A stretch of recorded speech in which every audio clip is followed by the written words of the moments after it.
Yeah. I think I'm alone now. Okay, you're on now. I don't hear them.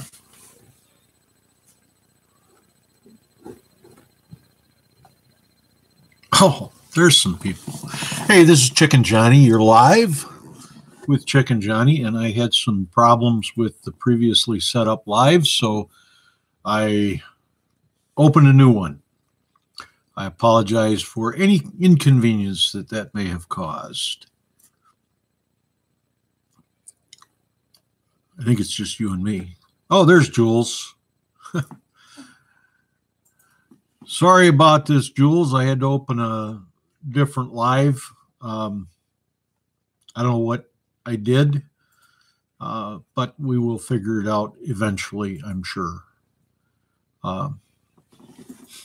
So with all the cold weather and all of the snow, I've been pretty busy this week. In fact, I just got home about 30 minutes ago from work, but I wanted to do a live anyway.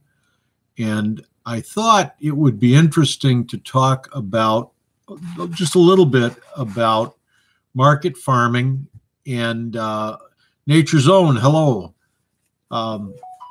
Market farming and some of the things that are going on, relatively new, not new this year, but some things that are changing. Some of our markets are starting to tighten up. There's been a lot of problem with people selling produce at the farmers market that they purchased from a produce distributor. So things that they didn't farm, things that were probably, one of the larger chain stores didn't accept them. And so, hello, Voon.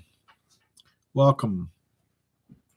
And so it's been kind of a problem at the farmer's market. And the idea is that, if you spend the time to grow the product in your own field and you bring it to market, then it's not fair, or it's not right that the general public should be deceived into thinking that they're buying farm fresh produce when somebody's bringing it from a produce hub.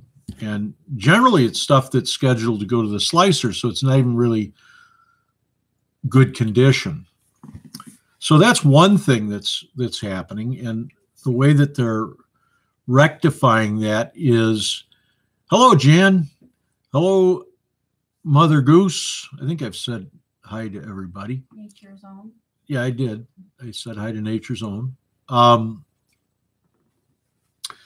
what they're requiring from us, now I don't sell at the farm market, but I'm looking into a market not too far from us. Homestead Aquarius, welcome. And one of the things that has me a little bit nervous is that they want you to put the address of any field you're growing produce in. And the reason they want the address is so they can check to make sure that you're actually growing the produce. So I get the reason why they want it, but for some reason they want it to be public knowledge. So you have to, at your booth, you have to put the address of your field. And if you're not growing everything at your field and you're growing some things maybe someplace else, you have to put that address as well. And, I have some people in our community where we've talked about planting sweet corn maybe in their back field. F&P Farms, hello. And I don't feel comfortable putting somebody else's address on. So that's one of the things that keeps me from going to the farmers markets to sell, just the kind of the political complications and some of the mayhem that comes out of that. But something else that's interesting is happening, and I'm a little bit behind in it. It's not new information. It's been around for a few years, but it's stuff maybe you haven't heard about. And that is our organic markets, the organic markets. Hello, John. Will it grow? Welcome. You have a new icon. I've always liked your old one, but I like the new one too. So one of the things that's happened in 2017, the federal government made hydroponics a part of the organic community. And there's a lot of dirt farmers who are upset about that, because one of the main tenets of organic farming is that you feed the soil, not the plant. And sort of the ideology that they're trying to support is that rather than growing at a large scale, organic farming works very well at a small scale, whereas hydroponics works at a huge scale. There's a berry farmer, and I'm not going to give you the name because offhand I don't have it, but they have over 40 acres of greenhouses, and it's all hydroponics. And so the point is that they're able to produce in mass scale fairly simply, because hydroponics actually works fairly simply once you get everything dialed in and adjusted and going. And they're able to do fairly simply what the dirt farmers have to really struggle with.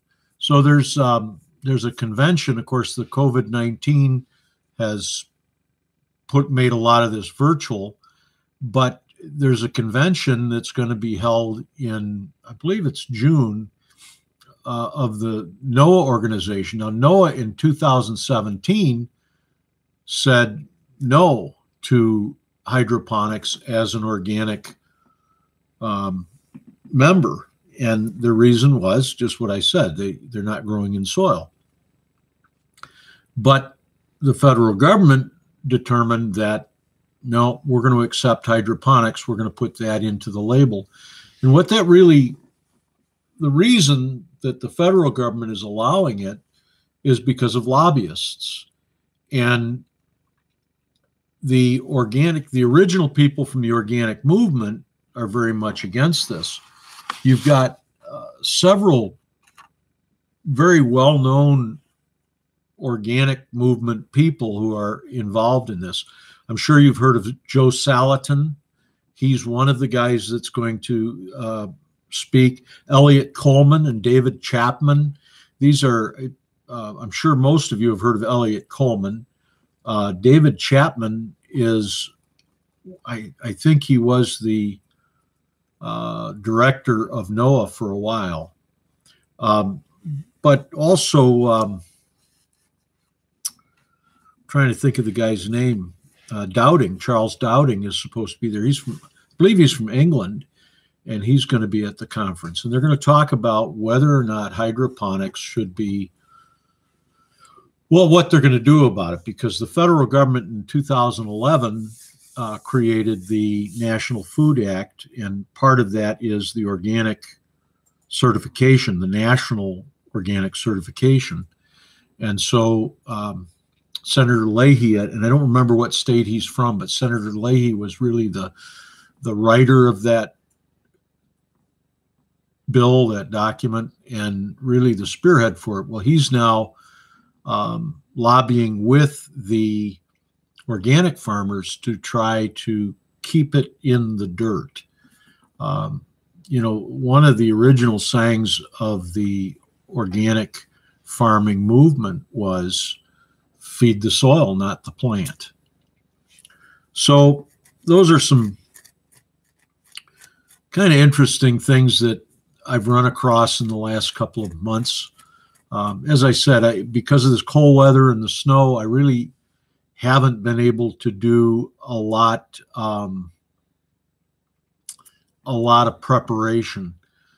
John, I would love to host guests, but I tried to get that StreamYard working, and I can't get it to work. I got to get somebody who knows a lot more about this than me to make that work. But eventually we can maybe do that.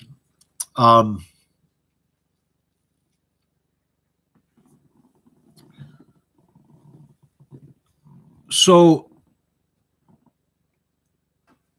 one of the other things that I didn't know until I started doing the research is that organic farming doesn't actually include container gardens.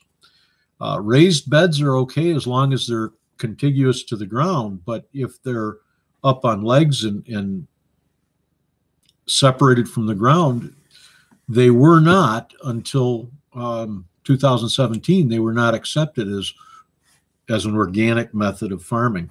And I guess one of the reasons I bring all of this up is to illustrate. Steve Toonstra, welcome to the live. Thank you for coming by.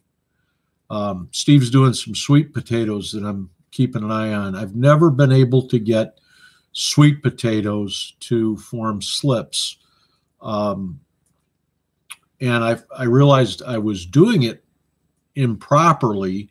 I was cutting the sweet potato in half and putting the cut portion into the water and suspending the rest of it above. And what I'm seeing other people doing is they're actually dropping the sweet potato in whole. Now, I haven't really tried it very hard. I've tried it 2 or 3 times in my life. And I've always just bought slips from, I buy from George's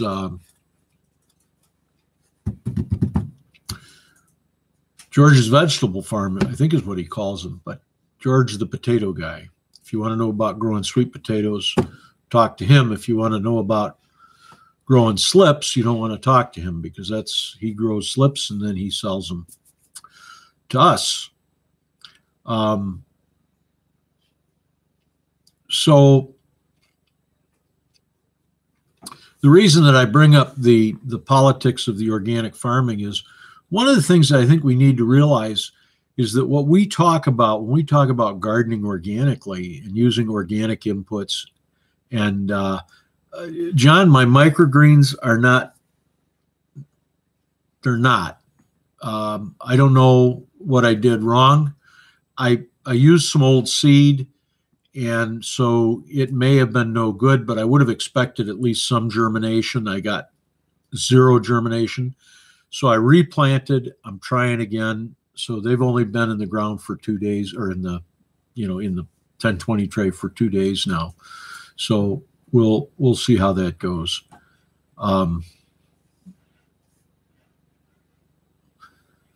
So one of the things though is when you talk about organic,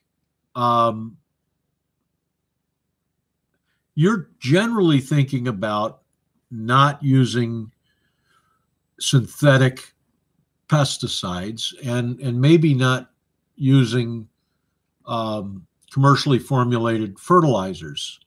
So I want to share a little bit of my thoughts about the commercially formulated fertilizers. Last week, I mentioned potassium, and I spoke at length on potassium. And there was some confusion about whether what made something organic and what made something synthetic or synthesized. And I guess in a way, some of this might not be all that relevant to our present gardening, but when you talk about commercial fertilizers, it isn't that they're not organic and the organic fertilizers are organic. It's that neither of them, in terms of the NPK, neither of them are organic from the standpoint of chemistry. However, from the standpoint of organic certification, the organic fertilizers are compounds that contain potassium, phosphorus, and nitrogen, as well as sulfur and calcium and all of the boron and copper and nickel, all of the micronutrients. And those compounds are considered organic because they've been through the guts of an animal, or they were part of an animal, part of something that was alive, a plant or an animal. And that's what makes it organic for the organic market, is that it's something that has been processed through.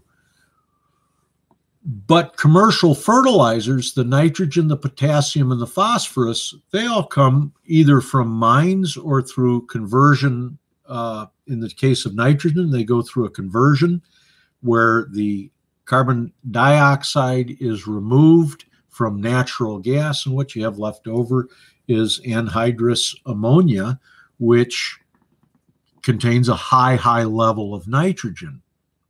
So Frank and Tina, welcome. Country Homestead Preacher, welcome. Peanuts Preppers, welcome.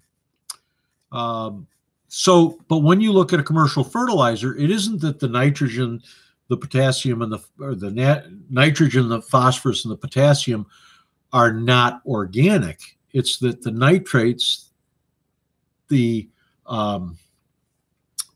compounds that we're getting them from are not organic. They've been mined. They've come out of the earth, but that's not what organic means. Organic means that it was once living. So even though they've been mined out of the earth, NOAA will not allow those to be called organic because the process is harmful to the environment, and they're concerned about the harm to the environment. Hello, Lori's World. How are you?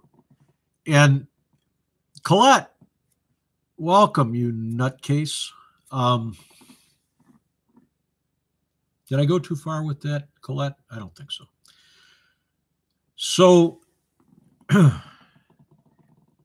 isn't about your health when we talk about commercial fertilizers.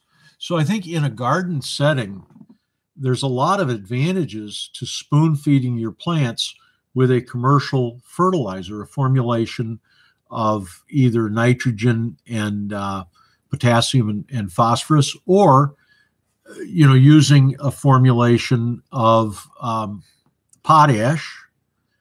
And just because it's not organic doesn't mean it's unhealthy. It just means that it's been mined from the earth. And a lot of that mining is taking place anyway. They're mining for something else even, and they're getting the potassium and the phosphate and the sulfur and all of that. So that was just a question that somebody had from the previous live, and I wanted to clear that up a little bit. So if I ever say anything that you disagree with, please let me know, and I can change my mind, or I can help you change yours. But I think this whole forum is to learn. Will it grow? You had a forklift accident. That's how you hurt your hand? That sounds painful. I've had some forklift accidents in my life. They usually include dumping something over or breaking something. So, yeah, we're glad that you're okay, John. I'm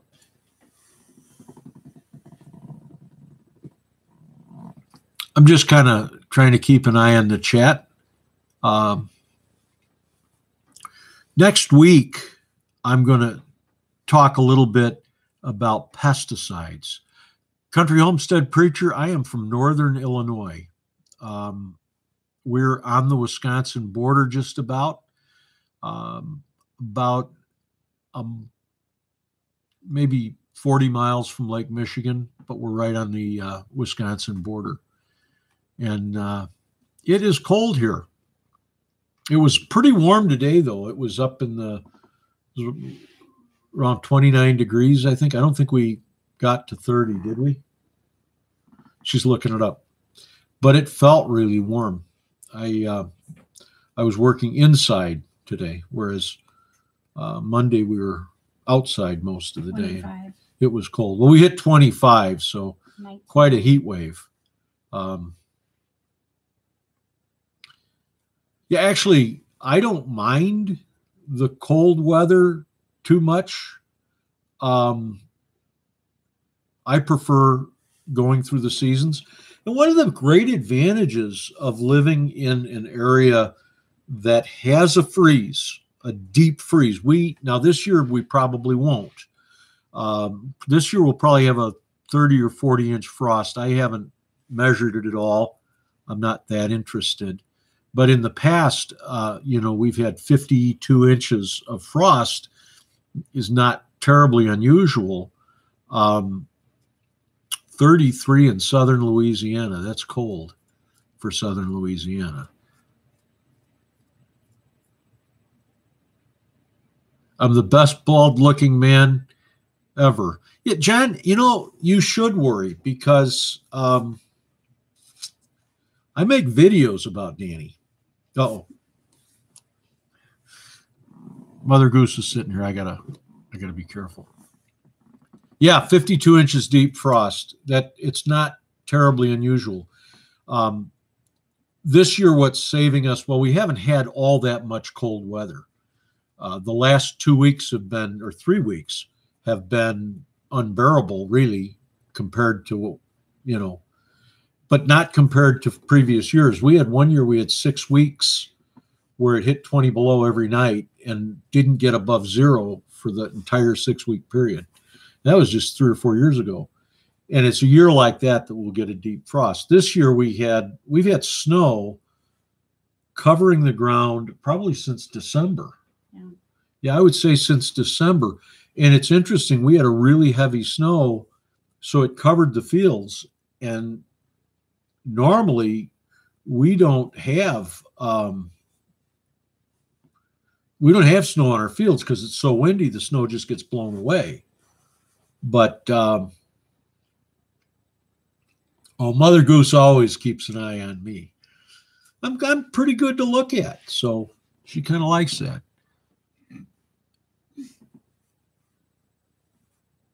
17 degrees. Where are you in Alabama? Because I've got family in not Alabama, but yeah, I guess it is northern Alabama, right? Yeah. Phoenix City. Up Phoenix City. And they tell me it never freezes down there, that, they got a pond that never freezes over. But kind of made fun of me when I asked them when it, how thick it froze. But hello, Gail, Southern Living. Welcome to the live. Thank you for coming by.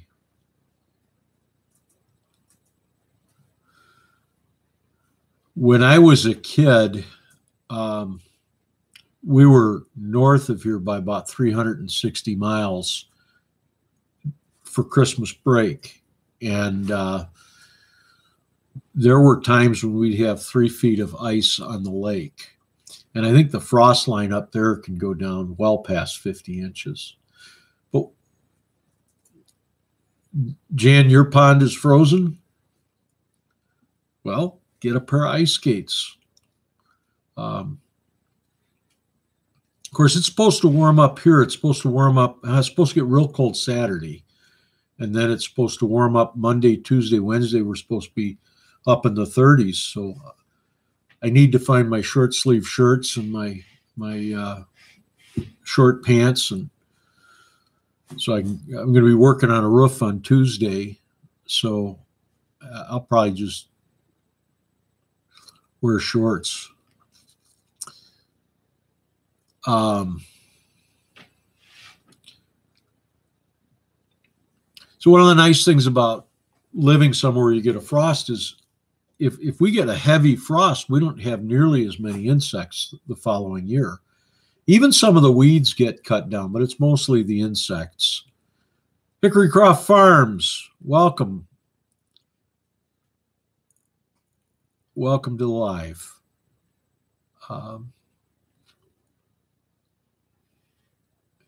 I'm sure, Steve, if you got if you got I was out by Lake Geneva, and there's people driving on Lake Geneva again.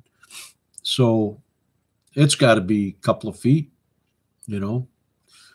I don't think I'd drive out on Lake Geneva this year. I think that's a little bit risky. But so with all this cold weather, you guys are probably not getting anything planted out into the ground yet. But what's everybody got started? I've got some onions. I've got spinach growing. That's coming along pretty good. And I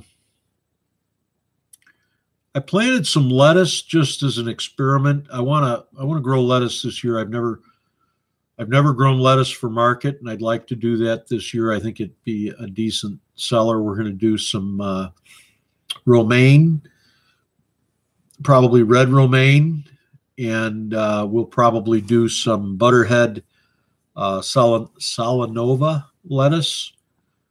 Country Preacher says he's got microgreens. What kind of microgreens you got?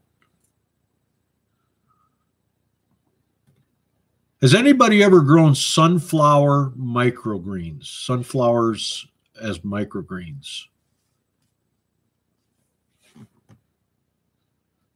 Well, let's see. Nature's Own says strawberries, spinach, carrots, cantaloupe, and pumpkin.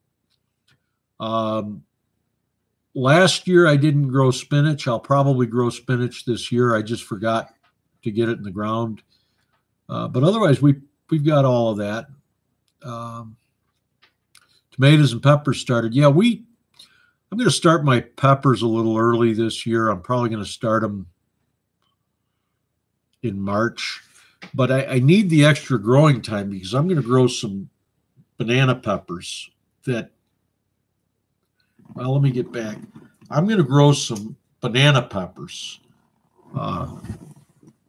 Teach John a lesson. Make fun of me and talk about me about his wife. So, good.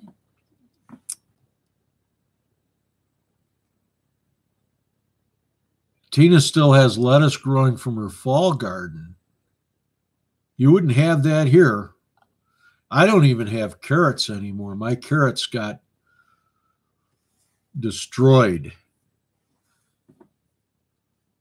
No, Jules, I don't think there's anybody in Northern Illinois who knows what a collard is. I have a hard enough time selling Swiss chard because people say, well, what is this and what do I do with it? I said, well, it's Swiss chard and you eat it. I don't know. What else can I tell you? But I honestly have never grown collards either. I think I might give it a try. I hear they're pretty easy to grow and that they will grow in this climate. Jules, we're going to see if okra grows this year. I think I'm going to start that in March or something. Maybe I'll grow it in the hoop house. See if we can get some okra. My brother-in-law, his wife, my sister-in-law, pickled okra and sent some pickled okra back with us a while ago. And I was eating it last couple days ago, and it is just delicious. Just delicious. I hope I can grow okra. It was the Clemson spineless and very good. Gail is saying this will be my first year with collard greens. Jules, can we expect that Chef Beth will give us a video demonstration of preparing collards? What is a collard? What is a collard? It's a green. I'm not sure. Swiss chard with peanut butter and raisins. I suppose that would be delicious. A little bitter maybe, but that would be probably the peanut butter. Let's face it, you put peanut butter on just about anything, it tastes good. So, but collards get pretty big, I think. You're going to chop them up. Country Preacher says our red okra did very well last year. I've looked at the red okra at Haas Tools.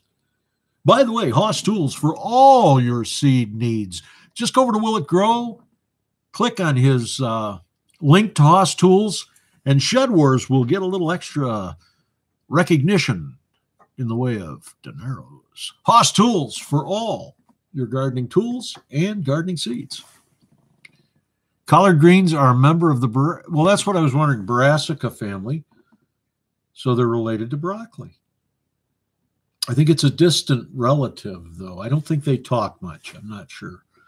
But Jan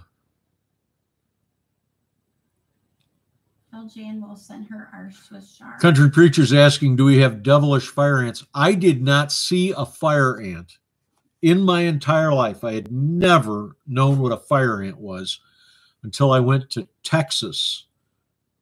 And it was about this time of year. In fact, it was 2 weeks ago, almost to the day. What, 25 years ago? 28. 28 years ago. And I saw my first fire ant hill. I still haven't had the pleasure of being bitten by one, but thank you, Jan. But, and you're welcome, John. Yeah, I think we are blessed. You know, I've been told that the best way to kill ants, and I'm sure this works for fire ants as well, is find 2 ant hills and scoop up some ants from one ant hill and throw them, you know, take some from each ant hill and throw the ants into the opposite ant hills, and they will destroy each other. So don't know if that's true, but Swiss chard as stir fry.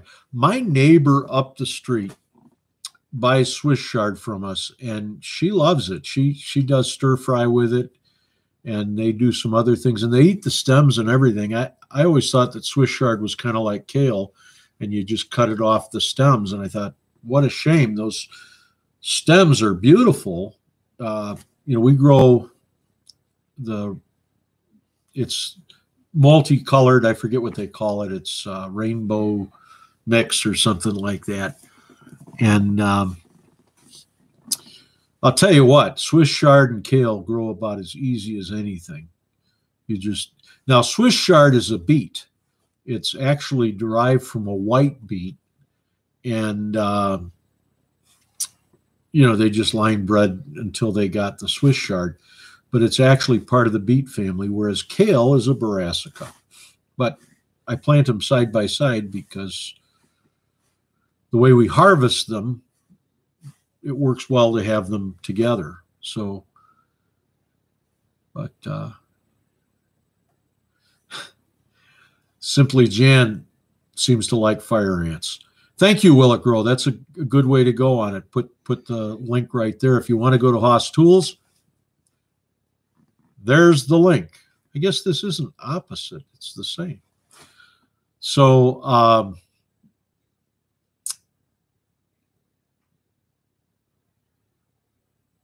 yeah. So when do you in the South, when do you plant your tomatoes outside? When do you know, and for that matter, when do you plant them inside so that they're ready to plant outside? You know, I know Jules likes to buy the Bonnie plants mid-April. I plant tomatoes on May 31st. For the last, I think, 4, maybe 5 years, we've planted them on May 31st. Yeah, I'll probably get my tomatoes soon. Get them planted pretty soon. The peppers and the tomatoes, probably right at the beginning of March, probably. I'm going to go out of town, I think, in the beginning of March for a little bit. So right before I leave, I'll plant them. They'll sit stacked up, and then when I get home, pull them apart, and hopefully they'll sprout up for me. But Hickory Croft says, yeah, we sometimes don't even plant them out until the first weekend in June, all pending weather. Yeah, you know, we had a frost on the 15th of May last year. I know I've said that before. That messed things up. So you can, John, you can drop any link you want to, please. I would appreciate it. You know, get Jan and Jules' link out there. Get all of them out there. You know, we'll just put you to work, John, and you behave so well in my lives. But I'm afraid if I get that StreamYard going, then you're going to come up and you and I are just going to go at it somehow. I don't know. You know, Jules, you say that, but I hear about fire ants and I hear about, you know, not being able to grow certain things in the middle of summer. And I just don't know. I don't know if I could move out there. Yeah, Steve says early June is his planting time. The reason I plant on the 31st of May is because that's my birthday.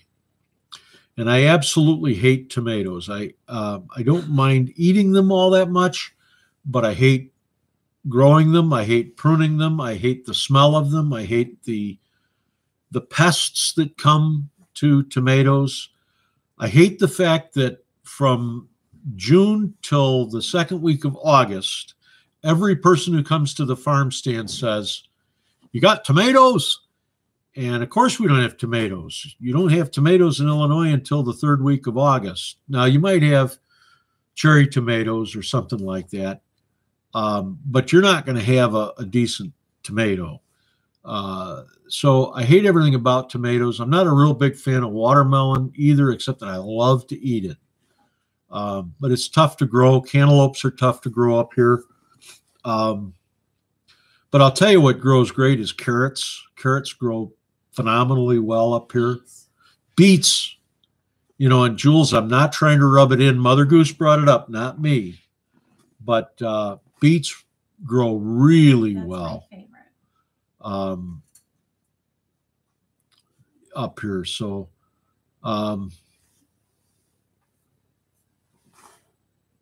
F&P says middle of April. Steve says he planted about May 17th. Last year you planted on May 17th? It did warm up after the frost. I mean, pretty quickly after the frost. But so let's see. Cantaloupe. Last year was my first year getting cantaloupe to grow, says Gail. I plant it every year. Last year, I don't think I got any decent cantaloupes, but it was just a weird year. It got too hot and it just didn't. Oh, under the hoop house. Sure, you could do that, May. Now, what I do is I do get my tomatoes and my green peppers and all that. I get them out to the hoop house to start hardening them off. And then I have to watch because if we're going to get a frost, I could lose them. I lost 2 trays of peppers last year. They were cayennes, so I wasn't too upset about it. But we've got probably a bushel of dry cayenne peppers. We've been letting them air dry, and they're ready to be crushed up. We'll probably crush them up, seeds and all, and use them for red pepper. So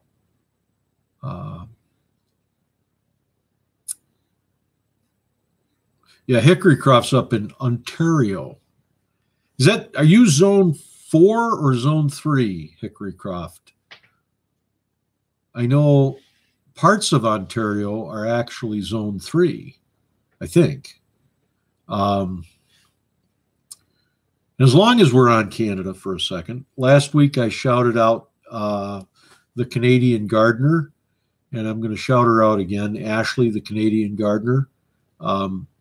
She's got a lot of good stuff going on. She's a soil scientist, but she doesn't get crazy with things. She does debunk some things and that sort of thing. But what about perennial herbs? Well, we've got chives going. And Dill. parsley. I don't know if parsley will make it here. Parsley. Well, It has. we got it last year. We've got parsley. But I'm not sure if parsley is going to come back.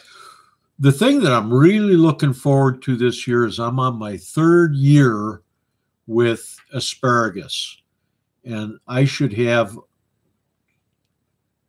quite a few asparagus plants. We've got 2 35, 40-foot rows of asparagus, and last year they came up pretty good. You're not supposed to harvest them the first couple of years, but you know, as I was weeding, there were a couple that broke off. You can eat that stuff just absolutely raw. It is awesome. But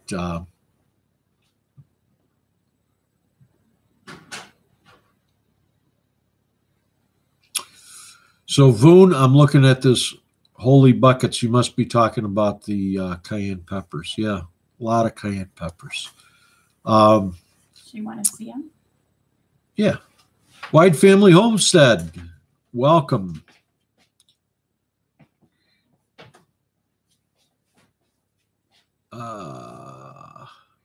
Debbie's Delicious Dishes. I didn't see you come in, but I see Homestead saying hi to you. So hello, Deborah.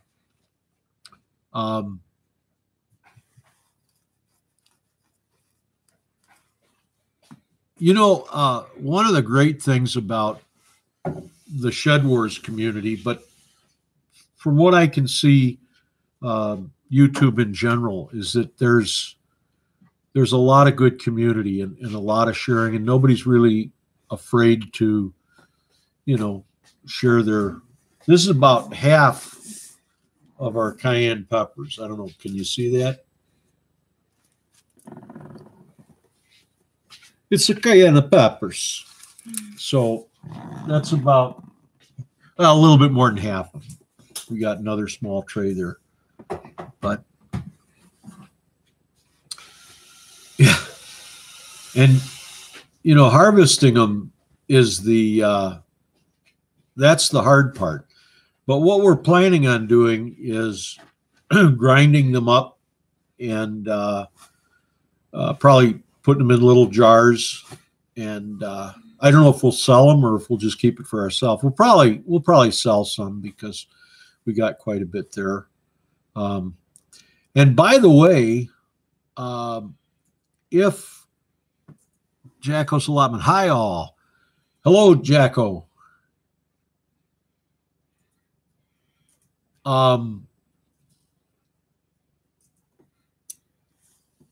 I made a video back in, I think it was probably October, about storing beets and long-term storage of beets. And I put up 2 totes of beets. And Jeff Tours asked me on a live about 3 weeks ago how they were doing. And I hadn't been down there for a couple of weeks. We hadn't eaten any beets. But I went down and checked them. And I will tell you that I have beets that are perfectly firm.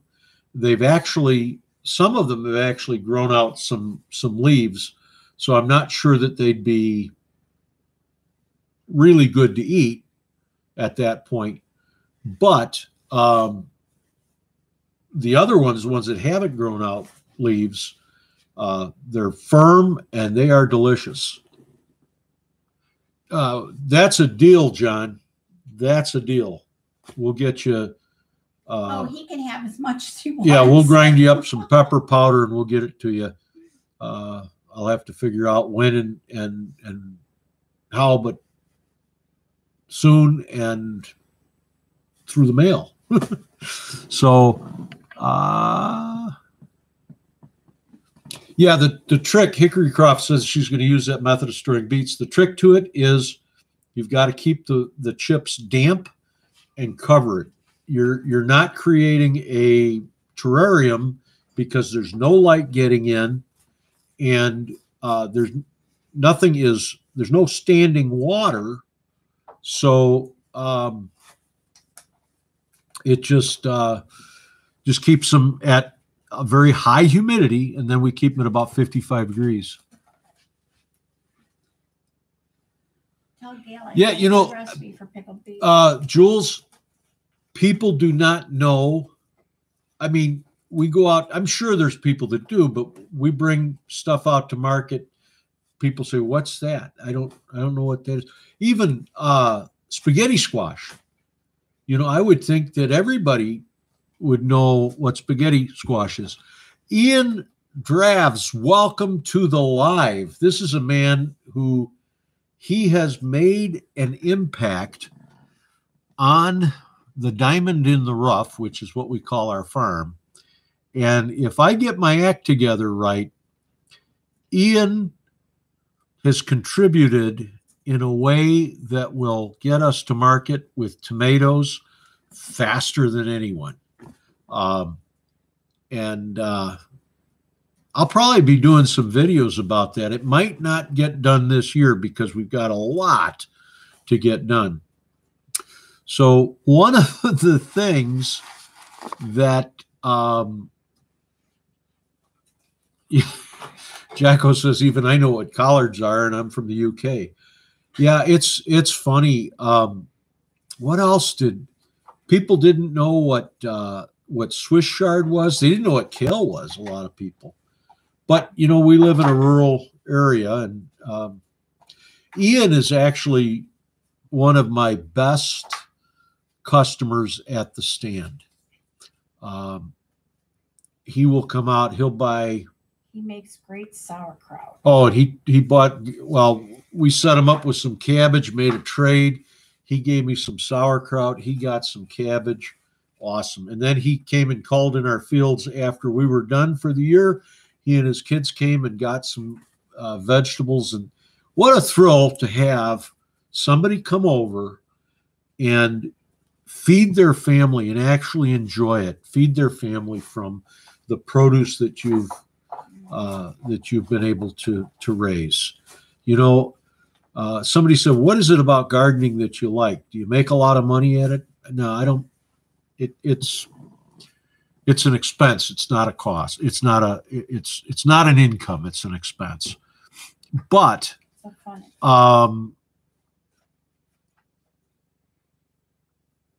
Country Homestead, I'll get back to what I was saying. Country Homestead Preacher says, "Tell me what your favorite egg preservation method is." Right here. I eat them. We really don't. We used to get a lot of extra eggs and we gave them away. That was when we had 100 chickens. You know, I like pickled eggs, but it's not something that I've done. I've eaten them, but it's not something that I've made. So Country Homestead Preacher, I think I'll put that on the list for this summer. There's a lady that has a website, and she does I forget what it's called, but you put the pickles in, or you put the eggs in a container covered with water, and I think you have to put something else in it. It's not vinegar, but it's water and something else, and the eggs will stay fresh for an entire season. So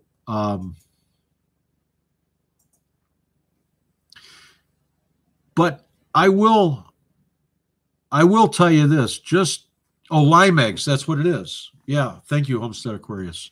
That's what it is.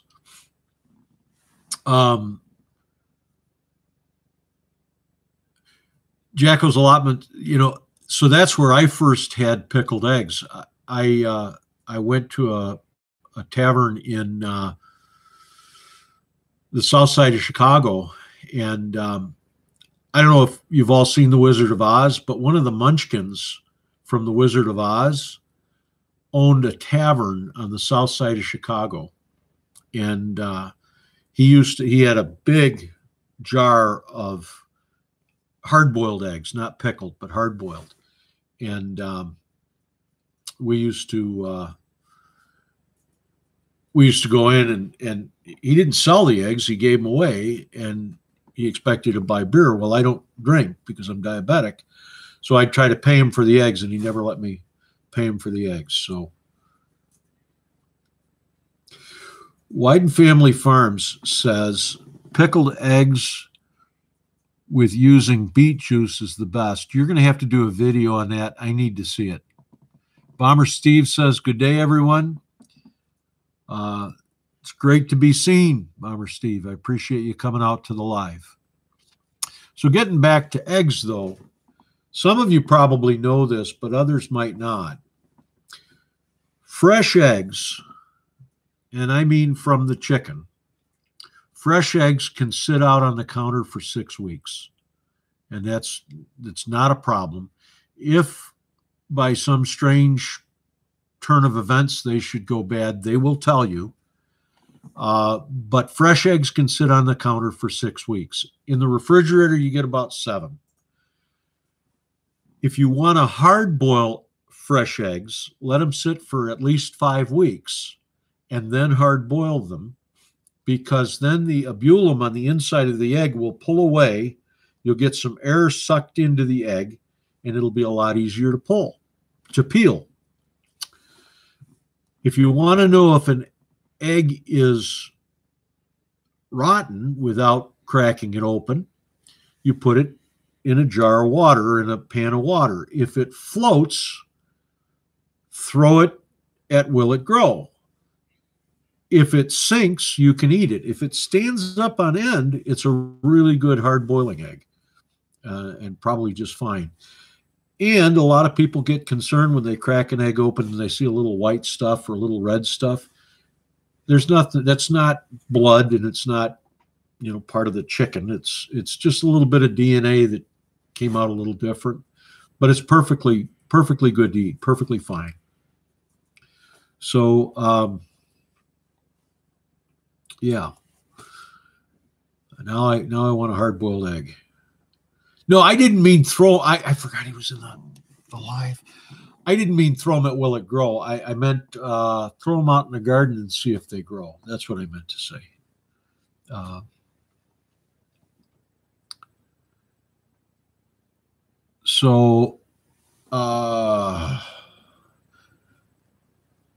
Eggs are in an excellent natural package made to sit for some time before the chicken would sit. That's right. And by the way, if you don't have a rooster, you're not going to get a chick inside the egg. If you've got a rooster, then you might. So then you have to candle your eggs or take your chances. But you just hold the egg up against a light, and if it's got a little chick in it, you'll see it. As long as they don't smell, they're fine. That's what I always tell people. Meat and eggs will tell you when they're bad. I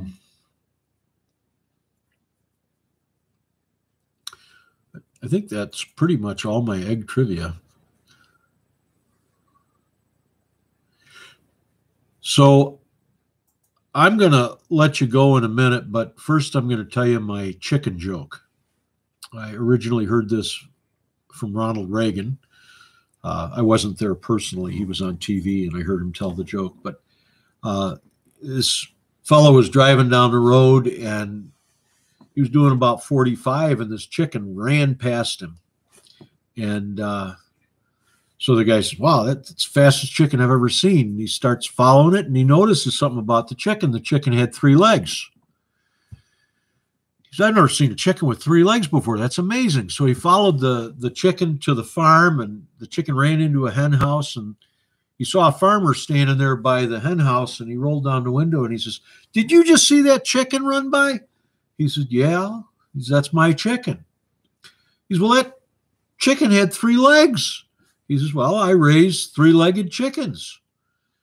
He says, you raised 3-legged chickens? He says, well, I like a leg, and Ma likes a leg, and Junior likes a leg, so it just made sense to raise 3-legged chickens. He says, wow. How do they taste? Don't know. Ain't never caught one. So with that, Emitzer Shem, I'll see you again. I'm Chicken Johnny. Eat your vegetables. We'll see you next Thursday. See you on the chat. Hello, Joe Serrano. And you all take care. Take care of you. All right? God bless you. Good night. I didn't get a recipe up.